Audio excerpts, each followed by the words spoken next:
The rain pounded down in sheets, turning the rugged Afghan mountainside into a treacherous mix of mud and stone. The night was moonless, only broken by the occasional flicker of lightning that briefly revealed the jagged silhouettes of the peaks. Lieutenant Sarah Caldwell crouched behind a boulder, her rifle pressed tightly against her chest, breath slow and steady despite the adrenaline coursing through her veins. She wasn't supposed to be here, not officially. The Navy SEAL team had made it clear earlier in the briefing that she was an outsider, a token intelligence officer inserted into their operation because someone in command thought they needed a different perspective. The men had smirked, made cutting remarks under their breath, and exchanged knowing glances as if she couldn't possibly survive a direct-action mission. They hadn't even tried to hide their disdain when she'd spoken up, outlining her analysis of the insurgent compound below. Sarah didn't care about their approval. She was here because her data pointed to something bigger than just a routine raid. Satellite imagery, intercepted communications, and patterns of movement all suggested that this wasn't just an enemy safehouse. It was the hub of a network smuggling advanced weapons into the region. The SEALs, however, had dismissed her warnings, laughing it off as intel nerd paranoia. Their leader, Chief Petty Officer Daniels, had chuckled and said, "Relax, ma'am.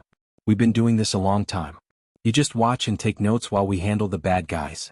Those words had burned into her mind, fueling the icy determination she felt now as she adjusted her night vision goggles and peered down at the valley below.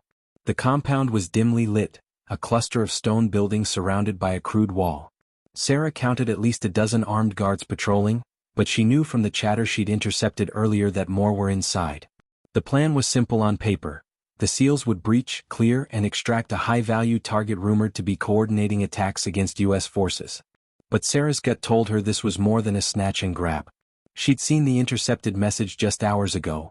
4 crates labeled with coded designations matching a type of prototype weapon she'd been tracking for months. If those crates got moved tonight, hundreds of lives could be lost in future ambushes. She tried to tell Daniels, but he'd waved her off, too focused on flexing his team's bravado.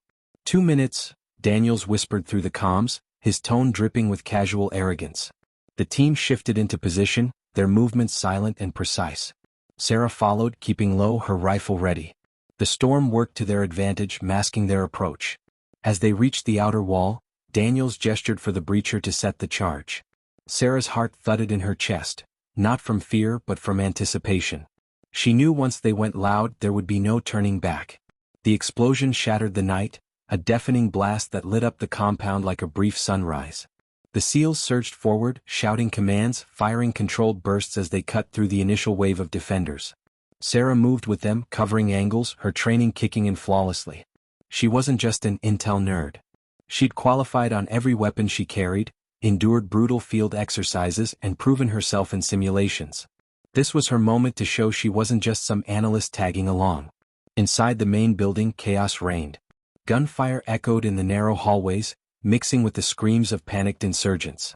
Sarah stuck close to the rear, scanning corners, her breathing calm despite the adrenaline spike. Daniels barked orders up ahead, his voice confident, almost mocking. "Room clear. Keep moving," he shouted as if this were just another routine raid. Sarah's eyes, however, caught something he missed, a metal door partially concealed behind a tattered rug. It wasn't on any of the schematics she'd studied. "Hold up," she whispered urgently into her mic, "there's a hidden section, north wall past the stairwell." Daniel's response was immediate and dismissive. "Negative, Caldwell. Stay in your lane. We've got this." Her jaw clenched. She knew what that door meant. She'd seen this pattern before, a hidden storage area where high-value assets were kept until transfer. Ignoring her wasn't just arrogance now, it was potentially catastrophic. As the SEALs pushed deeper into the main corridor, Sarah made a split-second decision. She slipped away, silent as a shadow, and approached the hidden door. Her fingers worked quickly, bypassing the crude lock with a small tool she carried. The door creaked open, revealing a dark chamber lit by a single hanging bulb. And there they were, 4 crates, just as she'd feared, marked with the coded designations. Her breath caught, rage and vindication surging through her. She moved closer, brushing away the tarp covering the nearest crate. Inside were sleek, compact rifles, far more advanced than anything the insurgents should have had access to. Weapons like these could change the balance of power in the region. Then she heard it, a faint sound behind her. She spun, rifle up, just in time to see a figure lunging from the shadows. The man was fast, his curved blade gleaming in the dim light. Sarah fired instinctively, the suppressed shot cracking like a whisper. The attacker crumpled, but his dying gasp echoed through the chamber like a warning bell. Footsteps thundered in the hall outside. Sarah's comms crackled to life. "Caldwell, report. Where the hell are you?" Daniels demanded, his voice tinged with anger. "No time," she snapped, grabbing a handful of grenades from her vest. "They're here for the crates. We can't let them escape with this gear." The door burst open and 3 more insurgents flooded in. Sarah moved without hesitation. Her first grenade rolled under their feet, exploding with a bone-rattling thud. Shrapnel tore through the confined space, silencing their screams. She ducked behind a crate, heart-pounding, mind razor-sharp. She counted her remaining ammunition, 4 bullets in her magazine. 4 lives she could take before she was empty. 4 chances to end this threat. The storm outside grew louder, mixing with the echoes of battle in the compound. Sarah rose, firing her first shot into the chest of a charging gunman. The second bullet found another's throat, cutting off his war cry mid-sound. The third went wide, grazing an enemy's arm but buying her precious seconds. As she lined up the 4th and final shot, everything seemed to slow. She saw the man's eyes widen as the round struck between them, his body collapsing like a puppet with cut strings. Silence fell, broken only by the rain hammering the roof. 4 bullets. 4 echoes that seemed to hang in the air long after the fighting stopped. Sarah stood amidst the carnage, chest heaving as the SEALs finally arrived. Their eyes widened at the sight of the crates, the bodies, and the woman they'd mocked standing victorious. Daniels opened his mouth to speak, but no words came out. For once, the laughter was gone. Sarah didn't gloat. She simply slung her rifle, stared Daniels dead in the eye and said, "Next time listen." Then she walked past them into the storm, leaving the echoes of her 4 bullets behind. The storm did not let up as Sarah moved through the compound's shattered gate, her boots splashing in pools of filthy rainwater mixed with blood and ash. Behind her, the SEALs dragged out the remaining insurgents who had survived the firefight, their hands bound, their faces masks of fear and hatred. Daniels stood in the doorway of the main building, his face pale under the glow of his night vision goggles, his earlier arrogance replaced by something far quieter, shame. Sarah didn't look back at him. She could feel his eyes burning into her back, but right now she didn't have the time or the patience to confront him. The crates were still inside, 4 of them, each filled with weapons that should never have been here. She had just killed to protect them, and she knew whoever supplied those guns would not let this go unanswered. As she crossed the courtyard, her radio crackled with urgent chatter from command back at base, demanding updates. Daniel started to respond, but Sarah cut him off with a sharp, clipped tone. "This is Lieutenant Caldwell. Mission parameters have changed. We've recovered advanced weapons technology in enemy hands. I am declaring this site high priority. Requesting immediate extraction and containment." A long pause followed before command replied, their voices tight with disbelief. "Lieutenant, repeat. Did you say advanced weapons?" "Confirm." Sarah took a deep breath and said, "Confirmed? I have visual and physical evidence. Get me a secure team now." She clicked off before they could argue. Daniel stalked toward her, his hands clenched into fists. "You don't get to override me," he hissed, keeping his voice low so the rest of the team couldn't hear. "I'm the ranking operator here. You went rogue back there, Caldwell. You broke formation and nearly got yourself killed." Sarah turned to face him, rain dripping from her helmet, her expression like carved stone.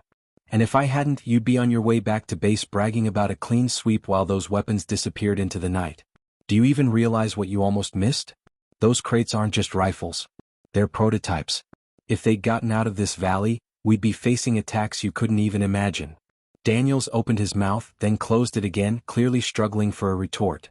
Finally he growled, "You're still out of line." Sarah stepped closer, lowering her voice to a deadly whisper. "Maybe. But I'm also right. And deep down you know it." For a moment they stood there, inches apart, the storm raging around them. Then a sharp whistle cut through the night. One of the SEALs, a wiry man named Torres, was waving frantically from the north perimeter. "Movement in the tree line," he shouted. Instantly the team snapped to high alert. Sarah swung her rifle up, scanning the darkness beyond the compound walls. Through her night vision goggles she caught fleeting glimpses of figures moving between the trees, fast and coordinated. "Reinforcements." She cursed under her breath. Whoever these insurgents were, they had backup, and they weren't about to let the Americans walk away with their prize. Daniels barked orders, sending half his men to reinforce the perimeter. Sarah stayed where she was, mind racing. They didn't have the manpower to hold off a full assault, not with their extraction still 30 minutes out. She keyed her mic again. "Command, we need air support ASAP. We've got a secondary force inbound. Estimate 20+ hostiles." Static hissed back, then a grim voice replied, "Negative, Caldwell. Weather's too severe for rotary wing assets. You're on your own until extraction." Sarah gritted her teeth. Of course the storm would ground their backup. That meant it was just them, outnumbered and outgunned. She turned to Daniels. "We can't defend the entire perimeter. We need to fall back to the building and make our stand there. The crates stay secured no matter what." Daniels hesitated, clearly hating the idea of taking orders from her. But another burst of gunfire from the treeline made the decision for him. "You heard her," he shouted to his men. "Fall back to the main building. Move." They sprinted through the rain, bullets whizzing past as the enemy opened fire. Sarah covered their retreat, dropping one pursuer with a precise shot before diving through the doorway. Inside, the team hastily barricaded windows and doors with overturned tables and sandbags from their packs. The insurgents closed in, their shouts growing louder. Sarah crouched behind a crate, breathing hard, checking her ammo. She'd reloaded after the earlier fight, but supplies were running low. Daniel slid in beside her, sweat and rain streaking his face. "We hold until the bird gets here," he said grimly. Sarah nodded but didn't reply. She knew it wasn't that simple. These weren't just random fighters. Their coordination, their gear, it all pointed to something bigger. Someone had trained them, supplied them, maybe even commanded them remotely. And if that someone learned the Americans had taken their weapons cache, they would stop at nothing to erase every witness. The first wave hit like a hammer. Bullets tore through the windows, splinters flying as the team returned fire in controlled bursts. Sarah fired steadily, aiming for center mass, each shot a silent prayer. Men screamed both inside and outside. The smell of gunpowder and blood filled the air. Through the chaos, Sarah's mind remained razor-sharp. She tracked positions, called out flanking maneuvers, even dragged a wounded SEAL to safety while Daniels covered her. For a moment, it almost felt like they were a real team. Then, amid the storm and the gunfire, Sarah heard something that chilled her blood, a low, rhythmic thumping. Helicopters. Not theirs. "Incoming," she shouted. Everyone froze for a split second as the realization sank in. Enemy air assets. A spotlight pierced the storm, sweeping over the compound like a hungry eye. Sarah's worst fear had come true. This wasn't just a local cell, they had serious backing. She grabbed Daniel's arm, yelling over the din, "We can't hold. If they land, we're done. We need to destroy the crates before they get here." Daniel shook his head violently. "No way. Command wants them intact." Sarah's voice was pure steel. "If they fall into enemy hands, they'll be used against us.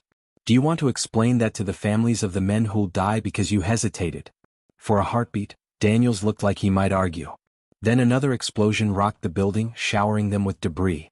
His face hardened. "Do it," he said. Sarah didn't waste a second. She sprinted to the hidden room, yanking grenades from her vest. She pulled the pins and tossed them into the crates, diving for cover as the explosions ripped through the chamber. The shockwave knocked her flat, ears ringing, smoke billowing around her. When she staggered to her feet, the advanced weapons were nothing but twisted metal and ash. Relief surged through her, but it was short-lived. The enemy chopper was descending fast, its rotors a deafening roar. Daniels grabbed her shoulder. "Extraction's 5 minutes out. We need to move now." The team fought their way through the back of the compound, using the storm as cover. Sarah fired until her rifle clicked empty, then drew her sidearm, every step a battle.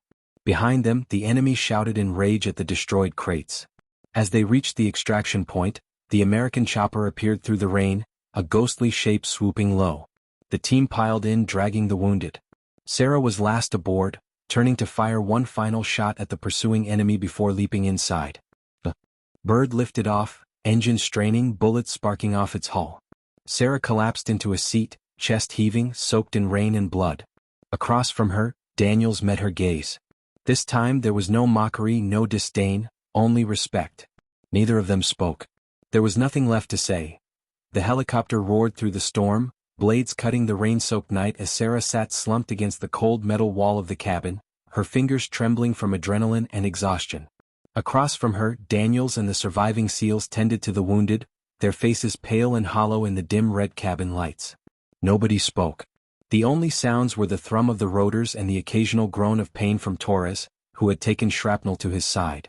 Sarah's eyes were fixed on the storm-lashed horizon, her mind replaying the events of the last hour over and over. The hidden crates, the shadowy enemy reinforcements, the destruction of the weapons, and that final moment when she'd looked into Daniel's eyes and seen, at last, a flicker of respect. But even that was drowned out by a heavier weight, a gnawing certainty that this fight was far from over. Those crates had been meant for something much larger than a local insurgent operation. Someone powerful had arranged for advanced weapons to be smuggled into this remote valley, and now that she had destroyed them, she had painted a target on her own back and on everyone in that helicopter. She reached up and keyed her comms to the secure channel linked directly to command. "This is Lieutenant Caldwell en route to base with recovered intel. Be advised, the enemy deployed rotary wing assets during engagement. This is no ordinary cell." There was a pause before a clipped voice replied, "Acknowledged, Lieutenant. Debrief upon arrival." Sarah knew that tone well, the sound of higher-ups trying to process information they didn't want to believe. She shut off her mic and closed her eyes, forcing herself to breathe. Daniel's voice broke the tense silence. "You saved our asses back there," he said quietly so the others couldn't hear. "If you hadn't spotted those crates, if you hadn't destroyed them, we'd all be dead or worse." Sarah opened her eyes and studied him. The man who had laughed at her during the briefing, who had mocked her as an outsider, now looked like someone carrying the weight of a near catastrophe. She didn't smile or offer comfort. Instead she said, "We're not out of this yet. Whoever was backing those insurgents won't just let this go. They'll come after us." Daniels nodded grimly. "Then we hit back first." The helicopter shuddered violently as a burst of tracer fire streaked past the tail. Alarms blared and the pilot shouted over the comms, "We've got a bird on our 6. Fast mover closing in." Sarah's stomach dropped. The enemy hadn't given up, they were pursuing them even now. The team scrambled to the side doors, opening fire into the night. Muzzle flashes lit the cabin as Sarah leaned out, her hair whipping in the wind, eyes straining through the rain. A dark shape emerged from the clouds, a sleek enemy helicopter heavily armed and frighteningly fast. Sarah lined up her rifle and fired in controlled bursts, but the distance was too great. "We can't outrun it," she shouted to Daniels. "We need to take it down." Daniels cursed and grabbed a rocket launcher from the weapons rack. "Cover me," he yelled, kneeling by the open door. Sarah and the others unleashed suppressive fire as Daniels aimed carefully, the helicopter bucking wildly beneath them.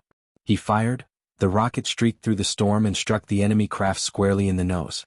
A brilliant explosion lit up the night, and the enemy chopper spiraled out of control, disappearing into the darkness below. Cheers erupted in the cabin, but Sarah didn't join in. Her gaze stayed locked on the burning wreckage falling away. This was proof that they weren't facing a ragtag militia. This was organized, well-funded, and highly dangerous. The rest of the flight was tense but uneventful. When they finally touched down at the forward operating base, medics rushed to take the wounded while command officers swarmed the helicopter, barking questions. Sarah ignored them all, heading straight for the secure briefing room with Daniels at her side. Inside, a high-ranking intelligence officer named Colonel Briggs waited, his sharp eyes scanning them like a hawk. "Lieutenant Caldwell," he said, his tone cool but measured. "I've read your preliminary report. Frankly, it sounds exaggerated." Sarah slammed a data drive onto the table, her voice icy. "There's nothing exaggerated about dead SEALs and prototype weapons in enemy hands. Play the footage from my helmet cam if you don't believe me." Briggs hesitated, then slid the drive into a terminal. The screen flickered to life, showing grainy but undeniable footage of the hidden chamber, the advanced rifles, and the ensuing battle. By the time it ended, Briggs' face was pale. "My God," he muttered. Daniels crossed his arms. "We barely made it out. And those guys? They fought like professionals, not some mountain militia." Sarah leaned forward, her voice cutting through the room like a blade. "Someone is arming them. Someone with resources and reach. And if they sent that kind of firepower after a single cache, imagine what they're guarding elsewhere." Briggs looked rattled but tried to maintain control. "We'll escalate this to higher command. For now, you and your team are to stand down. Debrief, rest, and wait for further orders." Sarah's fists clenched. "With respect, sir, waiting isn't an option. They know we're onto them. If we don't move fast, they'll relocate everything and vanish." Briggs' eyes hardened. "That's an order, Lieutenant. Stand down." Sarah bit back her anger and saluted sharply, turning on her heel and storming out. Daniels followed, his expression dark. Outside he caught up to her. "He's wrong," Daniels said. "You're right, they won't sit still." "So what do we do?" Sarah stopped and stared at him. "We go rogue," she said quietly. Daniels blinked. "You mean?" She nodded. "I still have access to the intercepted communications that led me to that valley. If we trace the network, we can find their next move before they make it. But we can't do it with official channels tying our hands." Daniels hesitated, clearly weighing the risk. Going rogue meant court-martial if they failed. But after a long moment he said, "I'm in. And so are the men. You saved their lives. They'll follow you." Sarah felt a flicker of gratitude but pushed it aside. "Then we move tonight. We'll need gear, transport, and clean comms. Once we leave, there's no going back." As night fell over the base, Sarah worked quickly, pulling data from secure servers, cross-referencing patterns, and piecing together a map of enemy supply lines. The more she uncovered, the colder her blood ran. The operation wasn't isolated to Afghanistan. There were nodes in 3 other countries, all connected to a shadowy figure known only by the codename Viper. The intercepted messages suggested a massive shipment of weapons was due to move within 72 hours, destination unknown. If it went through, entire regions could erupt in chaos. Sarah gathered Daniels and the SEALs in a dimly lit hangar, laying out the intel on a portable screen. "This is our target," she said, pointing to a remote border crossing marked in red. "The shipment moves through here tomorrow night. If we intercept it, we cut off their entire network at the knees." Torres, pale but standing, asked the question on everyone's mind. "And if we fail?" Sarah didn't hesitate. "Then we die trying. Because if those weapons move, thousands will die later." The team fell silent, the weight of her words sinking in. Finally Daniels broke the silence. "Gear up, boys. We move at 0200. Sarah watched them disperse, her heart pounding. She knew this was madness. They were defying direct orders, going up against an enemy they barely understood. But she also knew it was the only way. As she checked her rifle and loaded magazines, she thought of the 4 bullets she had fired in that hidden chamber. 4 lives ended to protect countless others. And now, as the storm outside built once more, she understood that those echoes were only the beginning. The air was heavy with tension as Sarah stood in the darkened hangar, the low hum of generators mixing with the steady drumming of rain on the corrugated roof. Outside, the storm raged like a living thing, wind howling across the base, lightning illuminating the night for brief, jagged moments. Sarah checked her rifle one final time, fingers moving with practiced precision as she chambered a round and secured her gear. Daniels approached from the shadows, his face set in grim determination, his SEALs behind him looking like ghosts in their black combat gear. No one spoke. They all knew the stakes. If they were caught, they'd face court-martial and prison for disobeying direct orders, but worse than that, they knew what would happen if they didn't act. The enemy convoy Sarah had uncovered wasn't just another smuggling run. It was a full-scale weapons transfer that would destabilize entire regions and cost thousands of lives. Sarah glanced at Torres, who was still pale from his earlier injury but refused to be left behind. "You sure you're up for this?" she asked quietly. Torres gave a weak grin. "Ma'am, after what I saw you do back in that valley, wild horses couldn't keep me away." Sarah gave a curt nod, respect flashing in her eyes before she turned to the group. "We have a narrow window. Our target is a border crossing 200 miles east. Satellite coverage will be limited because of the storm, so we'll be blind until we're practically on top of them. Once we hit hard and fast. No hesitation, no mistakes. If that convoy gets through, everything we've done so far will mean nothing." Daniels added, "You all know the risk. We've been in impossible situations before, but this is different. There's no backup coming. It's just us." The men nodded, silent and resolute. They moved out quickly, loading into a pair of unmarked transports stolen from the motor pool. Sarah rode shotgun in the lead vehicle, her eyes scanning the darkness ahead while Daniels drove, his knuckles white on the steering wheel. The road was rough and winding, cutting through narrow mountain passes where the storm seemed to close in from all sides. Sarah's mind raced as she reviewed the intel again. The codename Viper haunted her thoughts. Whoever this figure was, they had access to resources far beyond what any local group should possess. Helicopters, advanced weapons, professional fighters, it all pointed to a powerful network operating in the shadows. And now Sarah and her small team were about to strike at its heart.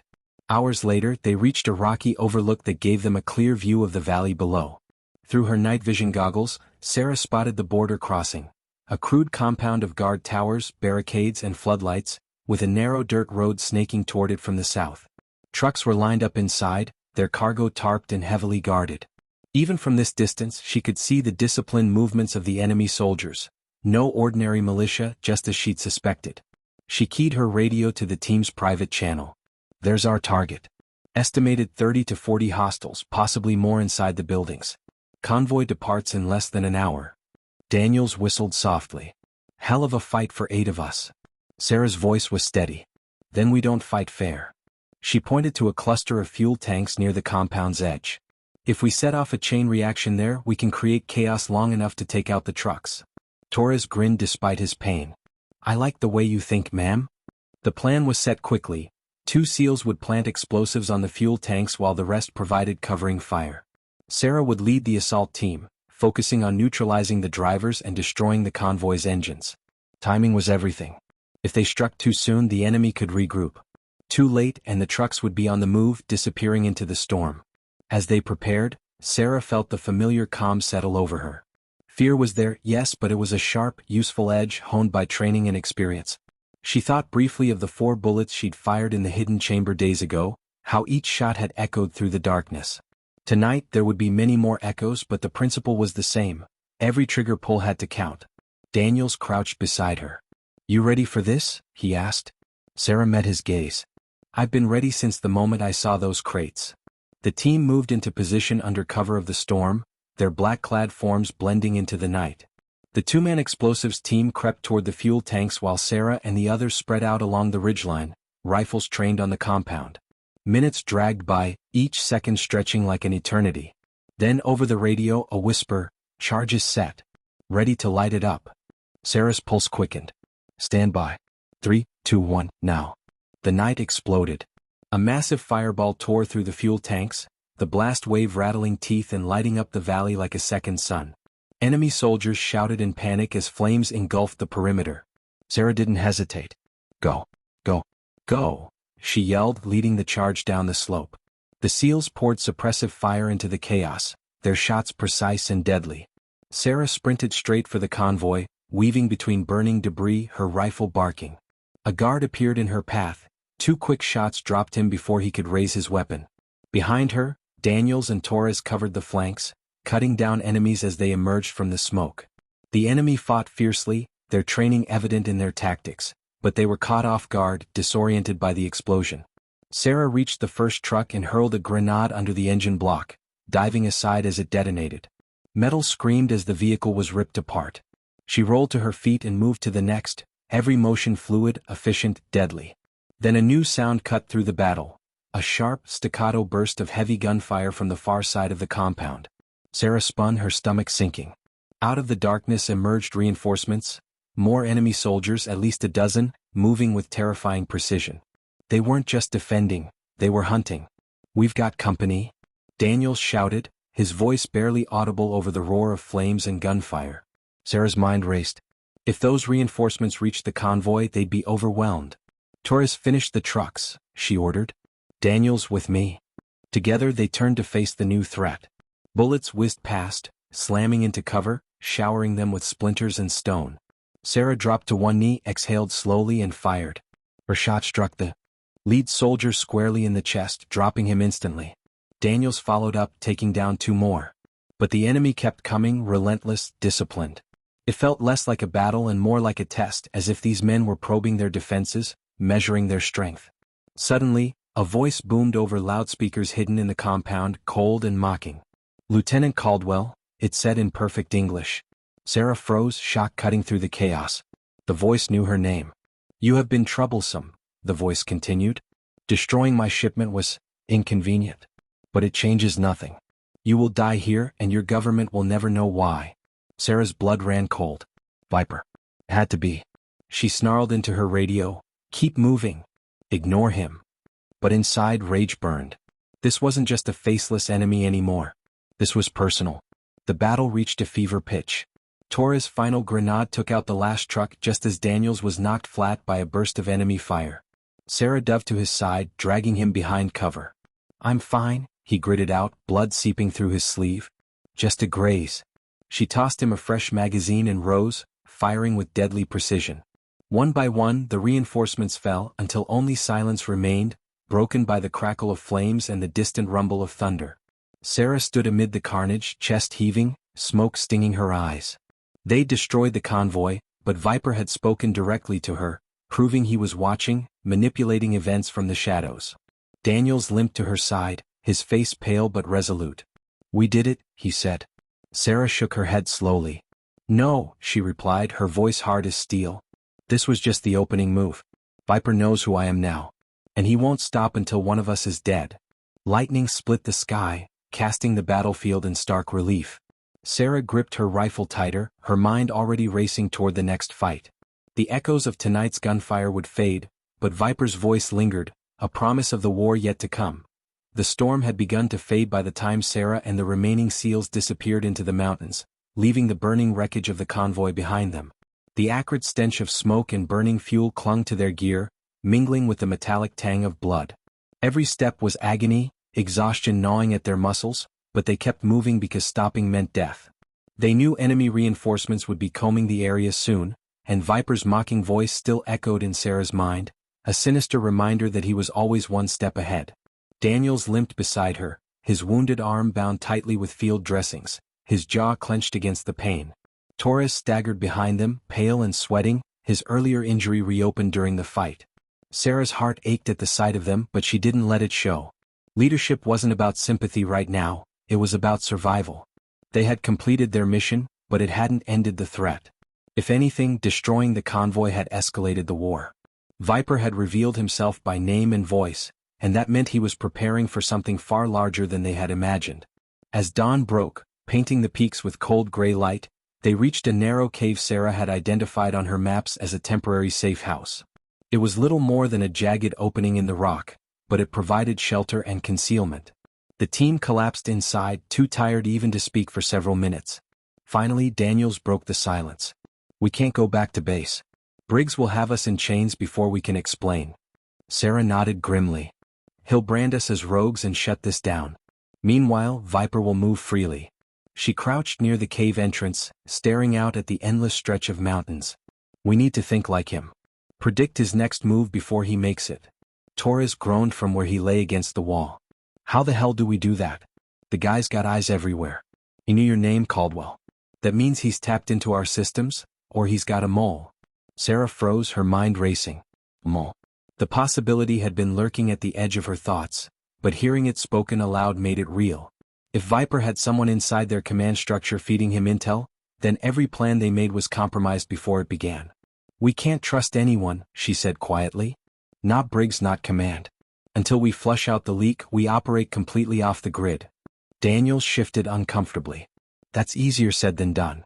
We're low on ammo, low on supplies, and Torres needs real medical attention soon."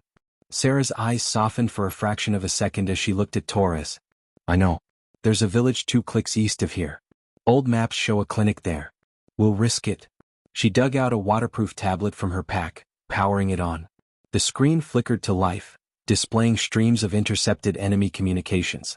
Sarah's fingers flew across the interface, isolating frequencies, triangulating signals.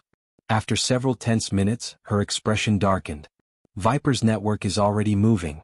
They've issued orders to secure a facility across the border, something they call the Nest." Daniels frowned. "Sounds like a command center." Sarah shook her head. "More than that. Based on the chatter, it's where they develop and test new weapons. If we take it out, we cripple their ability to produce advanced tech." Daniels gave a low whistle. "And if we fail?" Sarah met his gaze, her voice cold and certain. "Then Viper wins and the world burns." They rested for only a short time before setting out again, using the rugged terrain to stay hidden. By midday they reached the village, a cluster of stone huts clinging to the hillside. The locals eyed them warily but didn't interfere as Sarah slipped into the clinic with Torres. The medic, an elderly man with weathered hands, worked quickly and silently, stitching wounds and replenishing fluids. Sarah stood guard at the door, scanning for threats. For a brief moment she allowed herself to breathe, but the reprieve was short-lived. Her comms unit buzzed softly with a signal on a secure frequency she hadn't used in years. She answered cautiously. "This is Caldwell." A distorted voice replied, You don't know me, but I know you. If you want Viper, I can help. Sarah's pulse quickened. Identify yourself. The voice chuckled darkly. Names are dangerous. Let's just say I used to work for him until he betrayed me. I know where the nest is and I know how to get inside. Meet me at the abandoned rail yard 30 miles south at sunset. Come alone. The transmission cut off before she could respond. Daniels approached, having overheard part of the exchange. Sounds like a trap. Sarah nodded slowly. It probably is. But it's also our only lead. Daniels' jaw tightened. You're not going alone. If this goes sideways, you'll need backup. Sarah considered arguing but saw the resolve in his eyes. Fine. You and I go. The others stay here and recover. She turned to Torres. Keep the team safe. If we don't come back, you know what to do. Torres gave a weak salute. Bring me back a souvenir. By late afternoon, Sarah and Daniels were moving swiftly through the valleys toward the rail yard. The sun sank lower, casting long shadows that seemed to stretch like claws across the landscape. The abandoned rail yard came into view, a graveyard of rusting train cars and twisted tracks, eerily silent except for the wind. Sarah crouched behind a derelict engine, scanning the area. Through her scope. No movement, she murmured. Daniels didn't relax. That doesn't mean it's clear. They advanced cautiously, every sense on high alert. Suddenly, a figure stepped out from behind a rail car, hands raised. He was tall and lean, his face partially hidden by a scarf, eyes glittering with wary intelligence. Caldwell, he said, his voice matching the one from the transmission. You came. Sarah kept her rifle trained on him. Talk fast. The man glanced nervously around. Viper's facility is beneath an old mining complex across the border. He calls it the nest because it's where his plans hatch. You can't just storm it. The place is wired with automated defenses and manned by his elite guard. But there's a hidden entrance through the ventilation shafts. I can show you the route.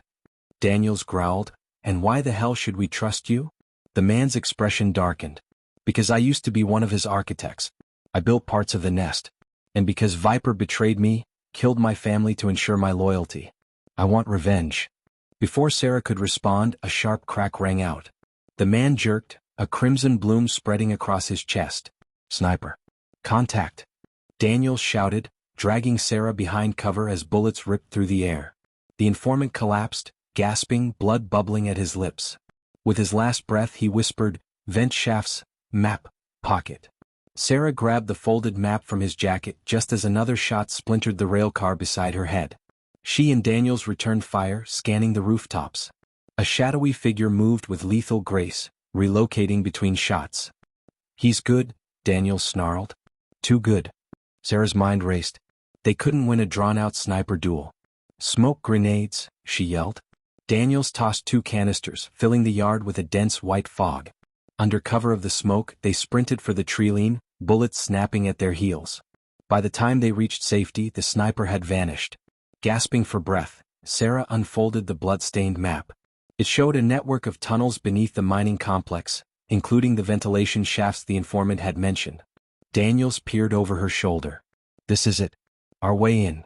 Sarah nodded, her eyes burning with determination. Viper tried to silence him, which means this intel is real. We strike the nest tomorrow night. Daniels gave a grim smile. Then let's make Viper regret ever saying your name. As darkness fell, they returned to the cave to find Torres and the others waiting. Sarah laid out the map, explaining the plan. The SEALs listened in silence, their exhaustion replaced by cold resolve. This was their chance to end it, to strike at the heart of the enemy network. Sarah looked around at them, her voice low but fierce. Tomorrow we go into the lion's den. Some of us might not come back. But if we succeed, Viper falls and his entire operation dies with him. Daniels added, and when that happens the world will never know our names, but they'll be safe because of us. Sarah met his gaze, her mind flashing back to the 4 bullets she had fired in the valley. Those echoes had started this war. Tomorrow there would be a final echo, one loud enough to silence Viper forever. The night was deathly silent as Sarah led the team toward the old mining complex, their movements fluid and soundless as shadows. The mountains loomed around them like ancient sentinels, jagged silhouettes against the pale glow of a half-moon. Every step carried weight, not just from the gear strapped to their backs but from the knowledge that this mission could end everything, Viper's network, their careers and possibly their lives. Sarah's mind was sharp despite the exhaustion gnawing at her body. She had studied the map over and over until every tunnel, every shaft, every blind corner was burned into her memory. The ventilation shafts were their only way inside, a labyrinth of narrow passages that would bypass the heavily fortified main entrances. Daniels moved just behind her, his rifle steady, his breathing controlled. Torres, pale but determined, followed with the others, his earlier injury slowing him but not stopping him. No one spoke. Words felt dangerous here, as if the very air was listening. When they finally reached the edge of the mining complex, Sarah signaled for everyone to halt and dropped to her stomach, peering through her scope. The facility was partially hidden beneath the ruins of an abandoned mine, but faint glimmers of light betrayed the presence of enemy patrols. Guard towers bristled with automated turrets, their sensors sweeping methodically across the barren ground. Viper's elite soldiers patrolled in tight formations, their gear state-of-the-art, their discipline unmistakable. Sarah's gut twisted as she realized just how prepared he was. Daniels crawled up beside her, his voice a whisper. Storming that front gate would be suicide. Sarah nodded grimly. That's why we're ghosts tonight. She pointed toward a rusted ventilation grate half buried near the western slope. There. That's our entry point. Stay low, stay silent. If we're spotted before we get inside, this mission's over. The team moved like wraiths, hugging the shadows, timing their movements with the sweeps of the turrets. Sarah's pulse pounded as they neared the grate. One misstep and the alarms would bring a storm of gunfire. When they reached it, Daniels used a compact cutter to slice through the rusted metal while Sarah kept watch. The grate came free with a muted snap, and one by one, they slid into the darkness below. The tunnel was claustrophobic, barely wide enough for a person to crawl through. The air was stale and reeked of rust and decay. Sarah led the way, her elbows and knees scraping against the metal as she crawled forward. Behind her, she could hear the team's labored breathing and the occasional muffled grunt as someone shifted awkwardly in the tight space. Claustrophobia threatened to claw at her mind, but she forced it down. Focus. Breathe. Move. After what felt like hours, they emerged into a maintenance corridor deep within the facility. The walls were sleek and modern, a stark contrast to the crumbling tunnels above. Faint hums of machinery vibrated through the floor. Sarah held up a fist, signaling the team to freeze. She scanned the area with a handheld thermal device. 2 heat signatures approached from the left. With swift hand signals, she directed Torres and another SEAL to flank. As the enemy guards turned the corner, Sarah struck like a coiled snake, her silenced pistol spitting 2 precise shots. Both men crumpled soundlessly, their bodies dragged into the shadows. Daniels exhaled slowly. Clean. Sarah nodded. Move. They navigated deeper into the complex, taking out isolated patrols and avoiding security cameras using the map's intel. As they neared the central chamber, Sarah's unease grew. Everything was going too smoothly. Viper was too smart to leave his nest undefended. Her fears were confirmed when they entered a massive underground hall lined with crates of advanced weaponry. At the far end stood a figure she recognized instantly, even without seeing his face. Viper. His posture exuded confidence, his black combat armor sleek and intimidating. He clapped slowly, the sound echoing ominously through the chamber. Well done, Caldwell. You made it farther than I expected. Sarah raised her rifle, her voice cold and steady. It ends tonight, Viper. Viper laughed, the sound sharp and mocking. Oh, Sarah, you really think you've been hunting me? I've been guiding you here from the start. He gestured, and hidden doors slid open, revealing dozens of armed soldiers. You didn't infiltrate my nest. I lured you into my web. Daniels cursed under his breath as the team formed a defensive circle. Sarah's mind raced. They were outnumbered and surrounded, but retreat wasn't an option. Light them up, she shouted. The chamber erupted in chaos as gunfire roared. Muzzle flashes lit the darkness, bullets sparking off metal walls. Sarah moved with lethal precision, dropping enemies one after another, her training taking over completely. Daniels fought like a man possessed, covering Sarah's flank, while Torres, despite his injuries, held the rear with unyielding determination. For every enemy they killed, 2 more seemed to appear. Viper stood at the edge of the fight, watching like a predator toying with prey. You're wasting your strength, he called out. Surrender and I might let your team live. Sarah ignored him, focusing on survival. But then, a deafening explosion rocked the chamber as one of the crates detonated.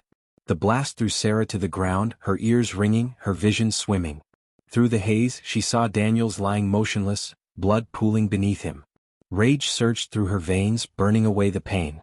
She staggered to her feet, grabbing Daniel's rifle and unleashing a relentless barrage of fire. The team rallied behind her, pushing forward with sheer fury. In the chaos, Sarah spotted a control panel near Viper. She realized with a jolt that it likely controlled the facility's automated defenses. If she could reach it, she might turn Viper's own systems against him. "Cover me," she screamed, sprinting toward the panel. Bullets whizzed past her, one grazing her shoulder, but she didn't slow. She dove behind the console, fingers flying across the controls.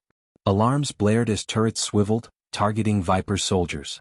The room erupted in a storm of mechanical firepower as the machines tore through the enemy ranks. Viper snarled, his calm demeanor cracking for the first time. Seizing the moment, Sarah charged at him. They collided in a brutal clash, his strength overwhelming. He swung a vicious punch that sent her sprawling, but she rolled and came up swinging, slashing at him with a combat knife. "You killed my team," she roared. Viper laughed, even as blood ran from a cut on his cheek. "They were weak. You're the only one worthy of my attention." Their fight was a savage dance of violence, neither giving an inch. Finally, Sarah feinted left, then drove her knife into a gap in his armor. Viper staggered, shock flashing in his eyes. "This isn't over," he gasped. Sarah yanked the blade free and shoved him backward into the path of a turret's crossfire. The automated guns shredded him in a hail of bullets, his scream echoing through the chamber before being abruptly cut off. The surviving enemies fled in terror, leaving the room eerily silent. Sarah dropped to her knees, chest heaving, blood mixing with sweat on her face. Daniels groaned weakly, and Sarah crawled to his side, relief flooding her as she found a faint pulse. Torres limped over, his face streaked with grime and tears. "Is he?" Sarah looked at the smoking remains of Viper's armor. "He's finished." But even as she said it, doubt gnawed at her. Viper had been cunning, always thinking ahead. Could it really be this simple? She forced the thought aside. They needed to escape before reinforcements arrived. With Torres' help, she lifted Daniels and the team staggered toward the exit. As they left the burning facility behind, Sarah glanced back one last time. The nest was destroyed, but Viper's final words echoed in her mind like a warning. "This isn't over." She tightened her grip on her weapon, vowing silently that if Viper somehow survived, she would hunt him to the ends of the earth. For now, though, they had won a brutal victory, paid for with blood and courage. The mission was over, but the war was far from finished. The cold night air hit Sarah like a slap as she and her battered team stumbled out of the tunnel leading away from the ruined facility. Behind them, the nest burned, its underground chambers collapsing in on themselves with a rumbling roar that reverberated through the mountains. Smoke billowed upward in thick black columns, blotting out the stars. Daniels was barely conscious, his weight heavy on Sarah's shoulders, but she refused to let him fall. Torres limped beside them, his face ashen, while the other surviving SEALs moved like ghosts, their eyes hollow with shock and exhaustion. No one spoke. There was nothing left to say. They had destroyed Viper's stronghold, but at a devastating cost. Two of their brothers lay dead beneath the rubble, their names already carved into Sarah's heart. And though Viper's body had been shredded by turret fire, a gnawing unease twisted inside her. His final words echoed over and over in her mind. "This isn't over." She didn't know if it was paranoia or instinct, but she couldn't shake the feeling that he had planned for this outcome, that he had left behind one last deadly surprise. They reached the temporary safe house at dawn, collapsing inside the cave they had used before. Sarah immediately went to work stabilizing Daniels, applying pressure to his wounds while Torres set up a perimeter. The atmosphere was grim, the silence broken only by the distant sound of helicopters patrolling above the mountains. Sarah's jaw tightened. Those choppers weren't theirs. Viper's forces might be scattered, but they weren't gone, and reinforcements would be combing the area soon. As Daniels stirred, his eyes fluttering open, Sarah felt a rush of relief. "You're safe," she whispered. "We made it out." His lips cracked into a faint, pained smile. "Barely." Then his expression darkened. "Sarah, I heard him. Viper. Before you stabbed him. He said something about a second sight. A fallback plan." Sarah froze, her blood running cold. What did he say exactly? Daniel struggled to recall. Something about a phoenix rising from the ashes. Sarah swore under her breath. Of course. He wouldn't put all his resources in one place. The nest was just a decoy. The real operation is somewhere else. Torres, overhearing, cursed. "You mean we went through hell for nothing?" Sarah shook her head sharply. "Not for nothing. We dealt a serious blow to his forces. But if there's a second site, we need to find it before he rebuilds. She stood, pacing the small space, her mind racing. Phoenix. That has to be a code name. Something symbolic. Viper always used metaphors. Daniel's weak voice interrupted. Sarah, you can't do this alone. We're half dead, low on ammo, and command still thinks we went rogue. Even if we find this Phoenix, how do we fight it without backup? Sarah's jaw clenched. We don't need command. We just need proof. If we can expose Viper's plan, even Briggs will have no choice but to listen. As if summoned by the mention of his name, Sarah's comm unit crackled to life. A familiar, gruff voice filled the cave. Caldwell, this is Briggs. Stand down immediately. You and your team are ordered to surrender yourselves to the nearest Allied outpost. Sarah's gut twisted. Briggs. She had known this moment would come, but it still stung. Briggs, listen to me, she said urgently. Viper isn't finished. The nest was just the beginning. He has another facility, codenamed Phoenix. If we don't act now, he'll rise. Stronger than ever. Briggs' response was cold and clipped. You've already caused enough chaos. You disobeyed direct orders, destroyed a site we could have captured intact, and now you're spouting fairy tales about some mythical second base. This ends now. Hand over your weapons and prepare for extraction.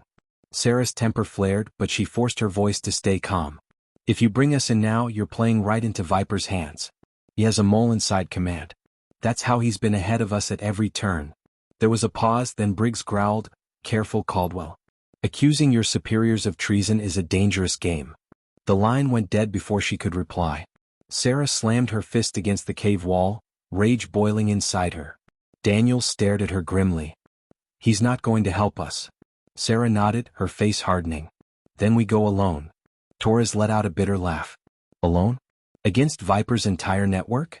You're insane. Sarah turned to him, her eyes blazing. Insane or not, it's our only chance. We either stop him now or countless innocent lives will pay the price.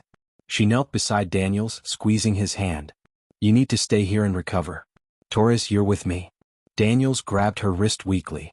Sarah, don't do this. Viper wants you to chase him. It's a trap. She met his gaze, her voice fierce. Maybe. But if I don't chase him, he wins by default. Using the map salvaged from the informant and the data she had extracted from the Nest servers before the explosion, Sarah began piecing together a trail of clues. The Phoenix facility wasn't on any official map, but patterns emerged: supply routes, encrypted transmissions, subtle references hidden in Viper's own communications. The puzzle came together slowly, painfully, until one location stood out: a remote island off the coast, once used as a military testing ground but abandoned years ago. It was perfect, isolated, defensible, and invisible to prying eyes. Sarah's instincts screamed that this was it. Phoenix. The rebirth of Viper's empire. She and Torres moved quickly, scavenging what supplies they could from fallen enemies and hidden caches. As night fell, they descended to a small fishing village on the coast, where Sarah commandeered a boat under the cover of darkness. The sea was rough, waves crashing against the hull as they sped toward the island. Torres clung to the side, his knuckles white. This is suicide, he shouted over the roar of the wind. Sarah didn't respond. Her focus was absolute, her mind locked on the goal ahead. She thought of Daniel's lying wounded, of the friends she had lost, of Viper's mocking voice echoing in her ears. Failure was not an option. Hours later, the island loomed out of the mist, a jagged silhouette bristling with antennae and radar dishes. Even from a distance, Sarah could see patrol boats circling like sharks, searchlights sweeping the dark waters. They cut the engine and drifted silently, using the waves to mask their approach. Sarah studied the defenses through her scope, her heart sinking.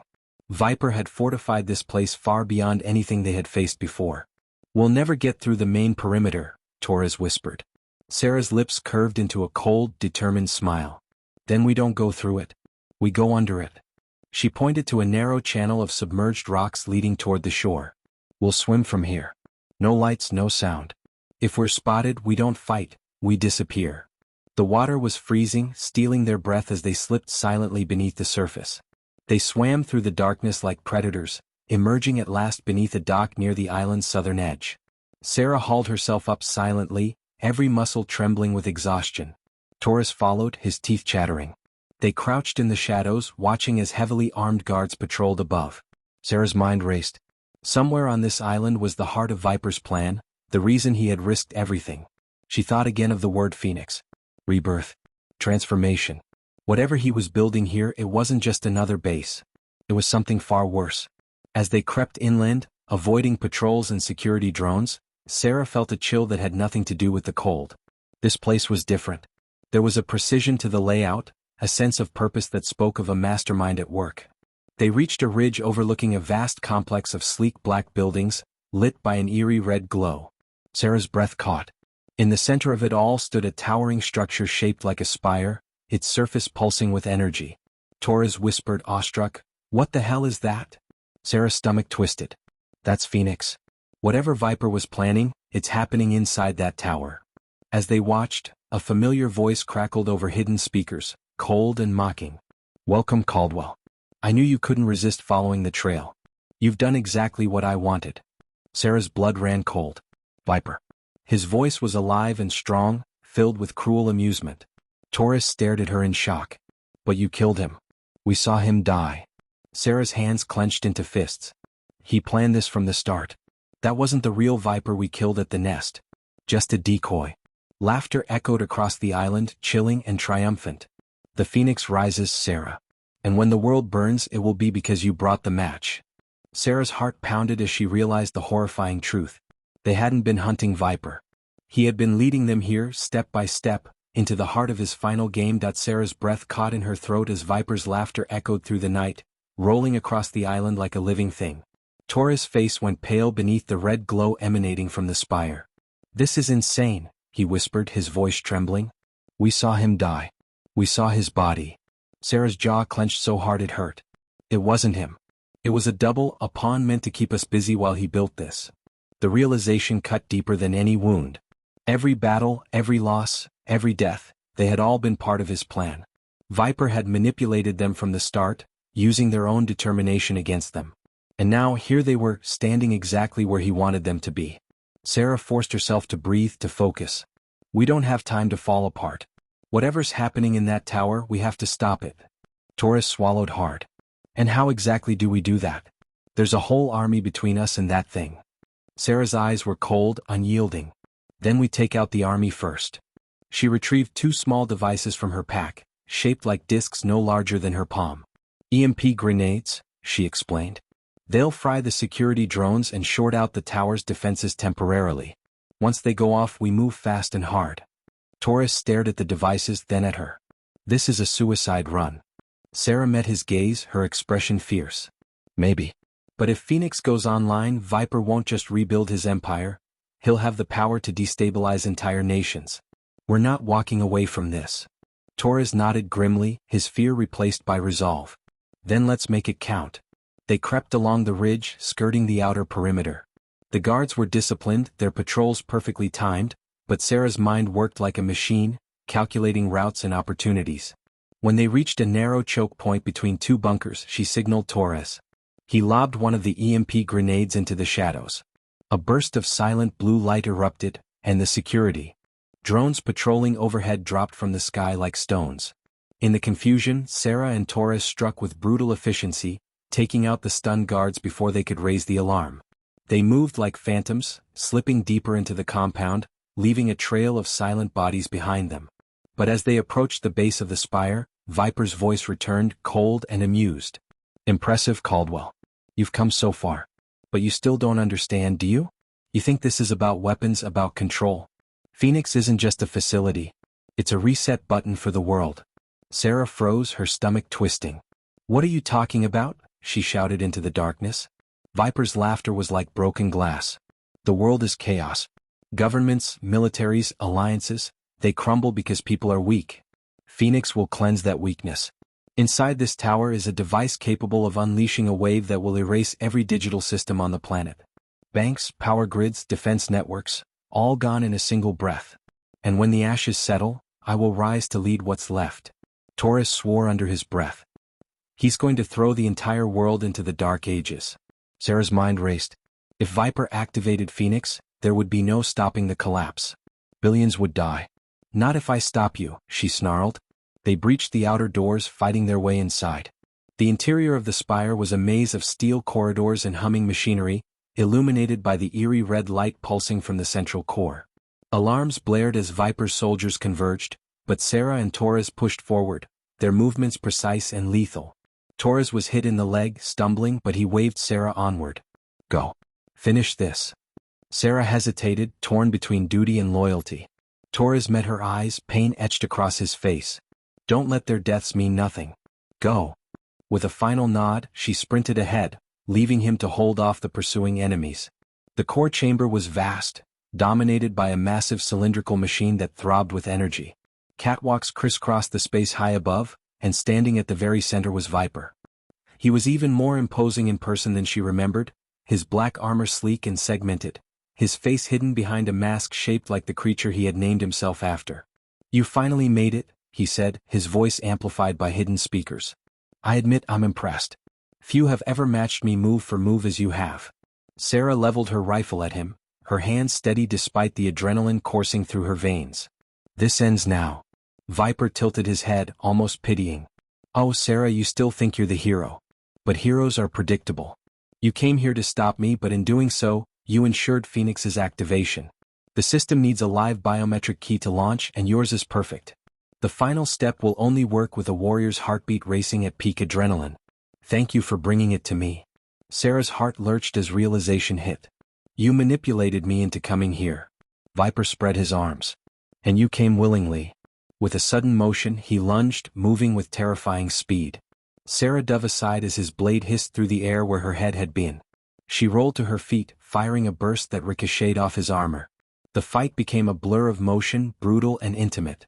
Viper was stronger, faster, but Sarah had something he didn't: fury. Every strike, every block, every counter was fueled by the memories of her fallen team, of Daniels lying broken, of Torres fighting alone behind her. She drove him back inch by inch toward the edge of the platform. But he was cunning, feinting left before slamming his fist into her ribs. Pain exploded through her body as she staggered, gasping. Viper seized her by the throat, lifting her off the ground. You could have ruled at my side, he hissed. Instead you chose to be a pawn. Sarah's vision blurred, her strength fading. Then, through the haze, she saw the control panel beside the core. Summoning every ounce of willpower, she drove her knee into Viper's midsection, breaking free for a split second. With a desperate scream, she hurled herself toward the panel, slamming her hand down on the emergency override. The core shrieked, the pulsing light turning blinding white. Viper roared in rage, lunging after her, but it was too late. The machine began to implode, sucking energy inward with a deafening howl. Sarah grabbed a support beam as the chamber shook violently. Viper was caught in the pull, his armored form dragged toward the heart of the core. For the first time, Sarah heard fear in his voice. This isn't over, he screamed as the light consumed him, his body vanishing in a final burst of energy. Sarah turned and ran, sprinting through collapsing corridors, her lungs burning. She reached Torres, who was barely holding off the last wave of enemies. Move, she shouted, hauling him to his feet. Together, they stumbled toward the exit as the entire spire came apart around them. They burst into the open just as the tower collapsed behind them, sending a shockwave that flattened everything in its path. Sarah and Torres were thrown to the ground, debris raining down around them. For a long moment, there was only silence, broken by the distant crash of waves. Slowly, Sarah pushed herself upright, coughing, her body aching from head to toe. Torres lay nearby, alive but barely conscious. The island burned, the once imposing spire now a smoldering crater. Phoenix was destroyed. As dawn broke over the horizon, Sarah sat on the beach, staring at the rising sun. The mission was over, but the victory felt hollow. Too many had died, and Viper's final words haunted her. This isn't over. She didn't know if he had truly been destroyed or if another shadow of him lurked somewhere, waiting to strike again. But she made a silent vow: if he ever returned, she would be ready. A rescue chopper appeared on the horizon, no doubt sent by Briggs after the massive explosion registered on their satellites. Sarah knew there would be questions, accusations, and perhaps even prison waiting for her. But none of that mattered. She had stopped Viper's plan, saved millions of lives, and avenged her fallen team. As the helicopter descended, kicking up sand, Torres stirred and muttered weakly, "Did we win?" Sarah looked at the burning ruins one last time before answering. "We survived," she said quietly. "And sometimes that's the only kind of victory you get." She helped Torres aboard the chopper, her gaze fixed on the horizon as they lifted into the sky. Somewhere out there, she knew, darkness was already gathering again. But for now there was peace, a fragile, fleeting piece that she had fought and bled to protect. And if the echoes of war came calling again, Sarah Caldwell would be ready to answer with fire. The end.